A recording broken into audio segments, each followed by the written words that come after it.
তো তোমরা দেখতেই পাচ্ছ পুজোর দিন সকালবেলায় আমি কলা গাছের দিকে সাজাচ্ছিলাম, ওদিকে ভাবছিলাম, আর ভাই পিছন থেকে ভিডিও করে দিচ্ছিল। তো কাজে প্রচণ্ড পরিমাণে ব্যস্ত ছিলাম, এদিকে আমার সকাল মধ্যে সিঁদুরে ফোঁটা দিচ্ছিলাম।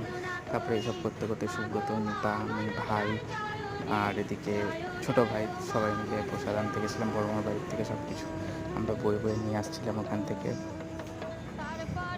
তারপরে সব কিছু সাজানোর দায়িত্ব আমার ওপরেই ছিল, যেহেতু সবাই কাজে ব্যস্ত ছিল। আমি সব কিছু রেডি করছিলাম, হাতে হাতে সব কিছু করে দিচ্ছিলাম।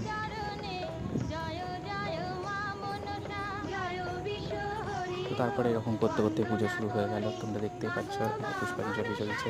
এদিকে ফুল কীভাবে ছুঁড়ব আমি বুঝতে পারছিলাম না, এত ভিড় ছিল সামনে। তো তারপরে যাই হোক, ফুলটা আমরা দিলাম ওখানে ছুঁড়ে। তো তারপরে হোম হলো, তারপরে আমরা এই পুজো টুজো শেষ হলো।